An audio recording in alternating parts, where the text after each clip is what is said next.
All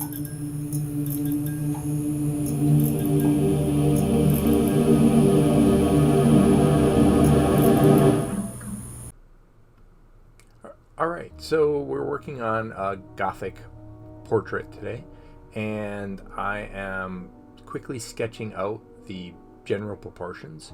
One of the big things I always do is draw that horizontal line where the brow ridge is, and then I stopped trying to draw all the nose information, and I usually just do kind of a diamond area.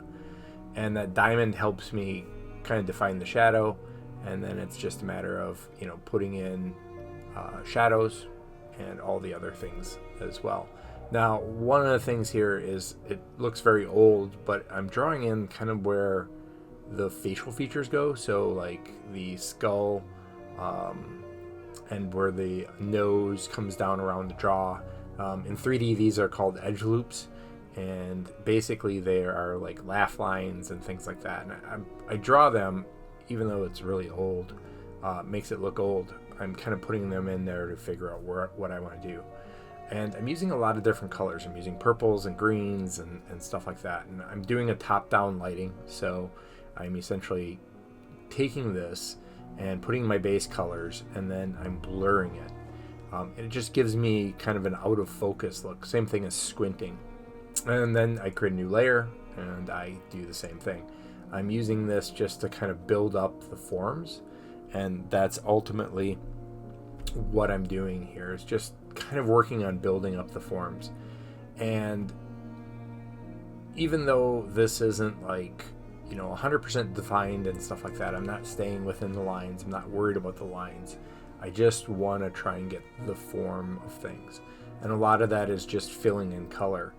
I feel like a lot of students have issues with kind of overemphasizing one little part, and I think in this manner here I can quickly pound out some base forms, some base lighting, and kind of play around. And then that's when I start getting a little bit more nitpicky. Like, I'm trying to make the transition between where like the eye socket is to where the laugh lines are. I'm trying to make that, you can see it now and it's very dramatic now, but I'm trying to minimize the contrast in there so it doesn't look so dramatic.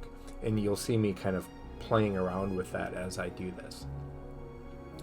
The next thing I'm doing is I'm just kind of getting in lips, and I'm kind of playing around with some of the colors and things like that. And you'll notice also that I'm mainly not focused on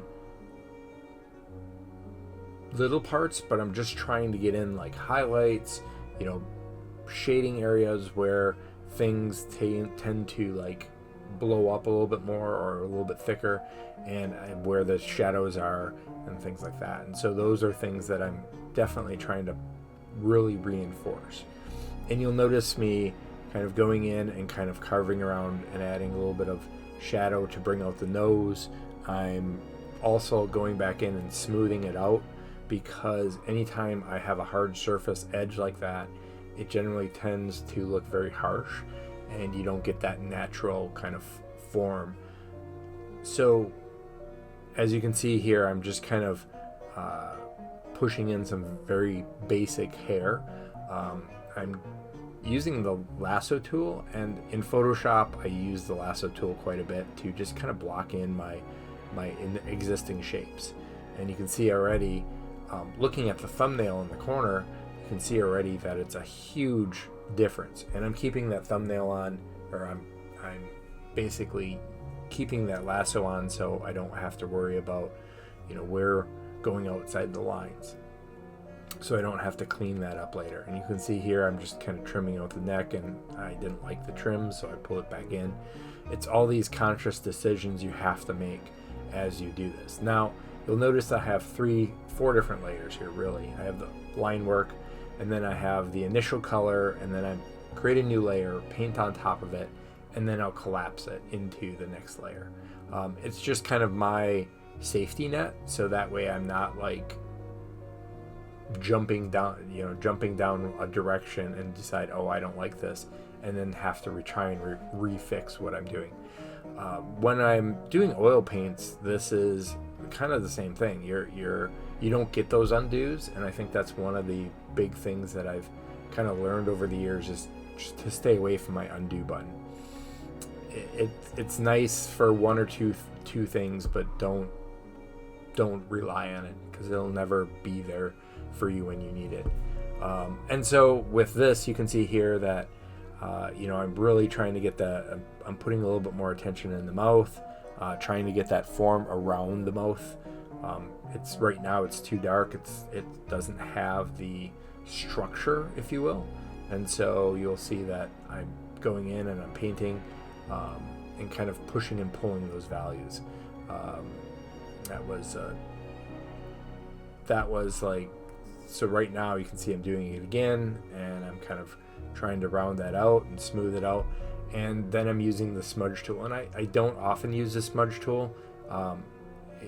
If you get too big, it lags quite a bit, so I never try and use it a whole lot. But the big thing now this is where I'm forming out the nose. I'm trying to put in the bounced light from the lips going up into the nose and give you that little bit of highlight. I'm also trying to give you the septum, the nose piece behind the pierce, behind the dimple in the upper lip, and then I'm going in and kind of darkening out the eyes. One of the big things that I'm trying to do now, you'll notice I'm working on gray, and working on gray gives you a nice value structure of like, okay, this is what it's going to look like. And so here's again where I'm kind of just going through and kind of softening those features. Anytime you have a hard edge on the face or eyebrows or lips, you're going to get kind of this rough look, and that's why I'm using just a basically soft round and painting most of this with just general brush strokes. I'm going in and adding a little bit of highlights to the hair, but because it's so dark, I'm not going to really reinforce that too much. And then finally, I'm kind of separating the chin and the neck around. And again, I'm doing a little color adjustment. I want that kind of brighter face, especially on a gray background. And then here, what I'm going to do is I'm going to make the emblem of simple kind of design, and you can see I didn't like it, so I started over. Sometimes don't even think about like how much you use, instead just kind of try some different ideas until you think you get something you like. And then what I'm going to do is once I'm done with this, I'm just going to warp it and put it in place and overlap it over the forehead, and then warp it and distort it accordingly. And that's really it. Sometimes these little studies, let's do this and get it done, they are really a great thing to kind of add to your workflow and give you a decent idea. And then from there, I'm just kind of cleaning up some of the nose and the little features that I feel like are standing out. I could have definitely put more time into the hair, but I didn't really need to. And at this point, I just want a little design in the backdrop, so that's all I'm going to worry about doing. So you can see here, I'm just carving out a basic shape once I figure out that it needs a new layer, and then kind of just creating a little graphic design to put behind it so that it will look good on the cover. Other than that, that's pretty much it. And if you guys have any questions or you want some help with something, let me know. I hope this was entertaining to you, and if you have any other things, let me know. All right, I hope you have a great week.